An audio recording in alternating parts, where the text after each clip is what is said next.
সবাই একটু লক্ষ্য করেন প্লিজ। তো দেখেন আমরা এখন আজকে অ্যানিমেশন নিয়ে কাজ করব। তো আজকে সিম্পল একটা অ্যানিমেশন দেখি আমরা, পরে আমরা এই অ্যাডভান্স কিছু অ্যানিমেশনের কাজ করব বা দেখব, ঠিক আছে? তো প্রথমে এই সিম্পল অ্যানিমেশনটা দেখি।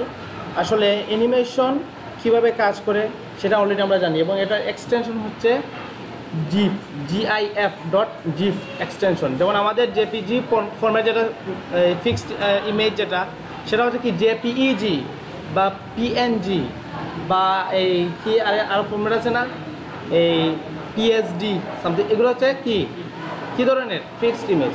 এখন এটা হচ্ছে জিফ, এগুলো হচ্ছে মুভিং এটা এক্সটেনশন, এবং এইটা দিয়ে মাধ্যমে আমরা কি করতে পারি, একটি অ্যানিমেশন ক্রিয়েট করতে পারি, এবং সেটা বিভিন্ন আমাদের ওয়েব পেজ বা বিভিন্ন মোবাইল ডিভাইসে আমরা ডিসপ্লে করে দেখতে পারি।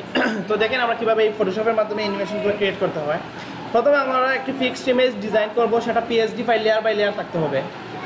সেকেন্ড থিংস, আমরা যে কোনো একটি অবজেক্ট বা দুটি অবজেক্টকে কী করব, একটি অবজেক্ট বা দুটি অবজেক্টকে আমরা কী করব, এই অ্যানিমেশন দেওয়ার জন্য টার্গেট নিব, ঠিক আছে? তারপর সাপোজ ধরেন আমাদের এই ক্লকের এই পয়েন্টটাকে আমরা কী করব, মুভিং করাবো। এই জন্য আমাদের প্রথমেই কী করতে হবে, এই ক্লকের যে লেয়ারটা, এই হ্যান্ডেলিং যে লেয়ারটা, সেটা হচ্ছে এইটা, এই লেয়ারটিকে কপি করতে হবে, ডুপ্লিকেট লেয়ার করতে হবে। তো দেখেন আমরা ডুপ্লিকেট লেয়ার করে নিই, Ctrl J প্রেস করে 1 2 3 4 দিলাম। হ্যাঁ, চাইলে আমরা পরবর্তীতে বাড়াইতে পারি। আচ্ছা, তারপর দেখেন আমাদের উইন্ডোজে ক্লিক করে এখানে একটা অপশন আছে, দেখেন অ্যানিমেশন। এই অ্যানিমেশনে ক্লিক করলে দেখবেন এইভাবে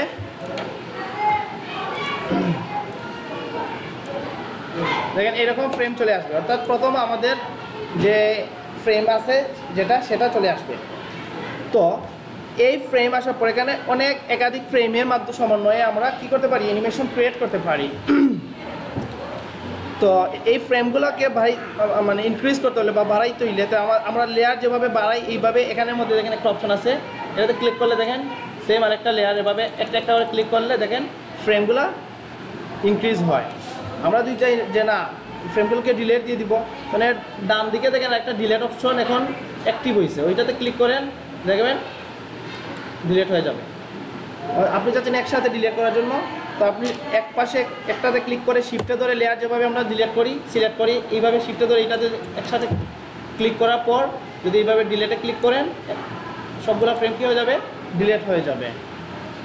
আচ্ছা, তো দেখি আমরা এখন একটা ফ্রেম বা ইনক্রিজ করাই, একটা ক্লিক করলাম, দেখেন হুবহু একটা ফ্রেম তৈরি হয়ে গেছে। এখন আমাদের লক্ষ্য রাখতে হবে এই লেয়ার প্লেটের দিকে। আমাদের এই লেয়ার প্লেট এবং এই লেয়ার ফ্রেম, অ্যানিমেশন ফ্রেম, এই অ্যানিমেশন ফ্রেম এবং এই লেয়ারের দুটো কম্বিনেশনের মাধ্যমে আসলে আমাদের অ্যানিমেশনটা কাজ করে। তো দেখেন আসলে এটা হাইট অ্যান্ড শু এবং ফ্রেম চেঞ্জিংয়ের মাধ্যমে আসলে কাজ করে। আসলে এগুলো স্টিল ইমেজই, কিন্তু জাস্ট ফ্রেম চেঞ্জিংয়ের মাধ্যমে এগুলো অ্যানিমেটেড হয়। তো দেখি আমরা কীভাবে করি। তো দেখি আমরা একসাথে কিছু ফ্রেম বাড়াই দিই। সাপোজ ধরেন এই 6টা দিলাম, ঠিক আছে? প্রথম ফ্রেমে আসি, এদিকে দেখেন প্রথম ফ্রেমে আসি এবং এটা একটা লেয়ার, ঠিক আছে? বাকিগুলোকে অফ করে দিই আমরা।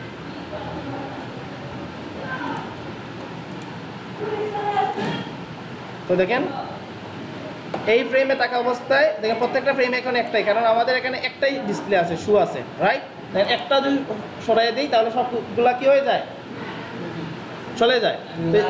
হ্যাঁ, এই জায়গাটা খুব ইম্পর্টেন্ট, খুব ভালো করে লক্ষ্য করেন। তো দেখেন আমরা একটি ফ্রেমে ক্লিক করলাম এবং একটি লেয়ার শু করলাম, অনলি ওয়ান অবজেক্টস, রাইট? ওকে, তারপরে গেলাম সেকেন্ড ফ্রেমে এসে কি করলাম, এই লেয়ারটিকে অফ করে দিলাম, এই লেয়ারটিকে শু করলাম, করার পর এই লেয়ারটিকে আমরা কি এই যে মুভ টুলস দিয়া বা Ctrl T ট্রান্সপারেন্ট করে একটু ঘুরিয়ে দিই, একটু ঘুরে দিলাম, দিয়ে ইন্টার প্রেস করলাম। তো দেখেন এটা একটা, সেকেন্ডটা এসে একটু রোটেট, তারপর আবার 3 নম্বর ফ্রেমে আসলাম, এসে আবার কি করলাম,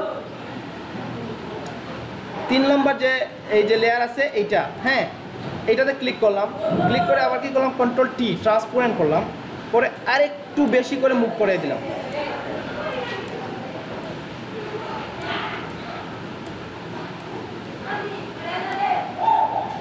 দিয়ে ইন্টার প্রেস।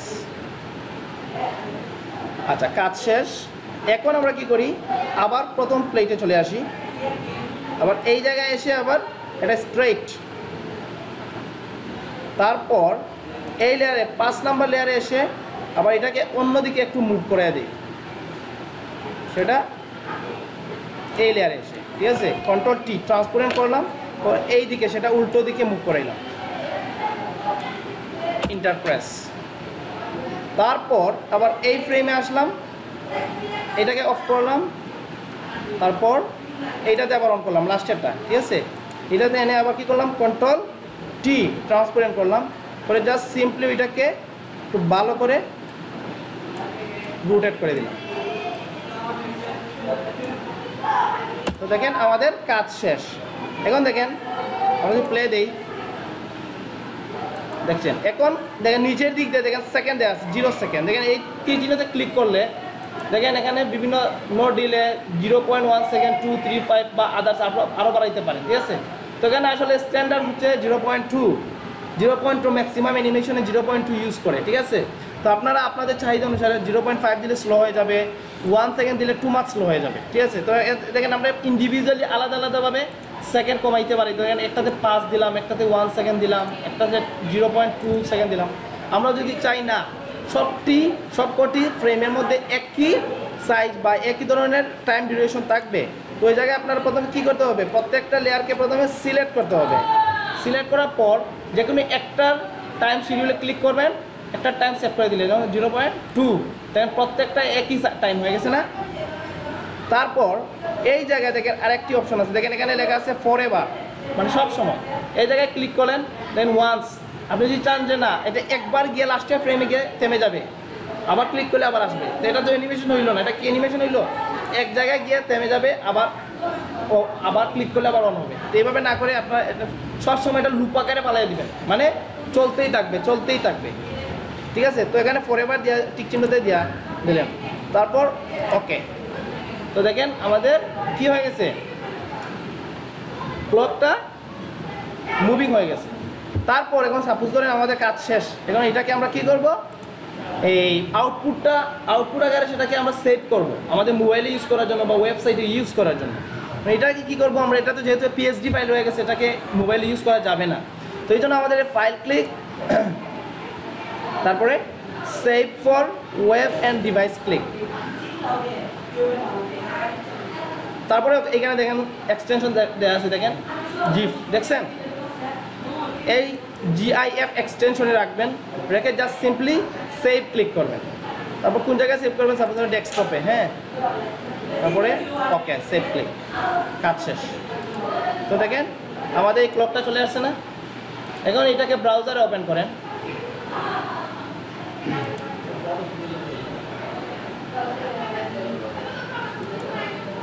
দেখেন ব্রাউজারের মধ্যে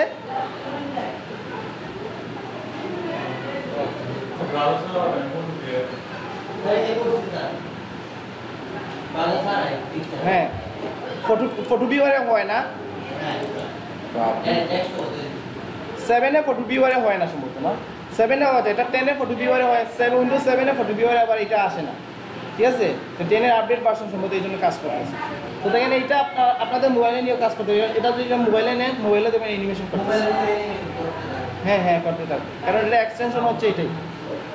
পারবেন না,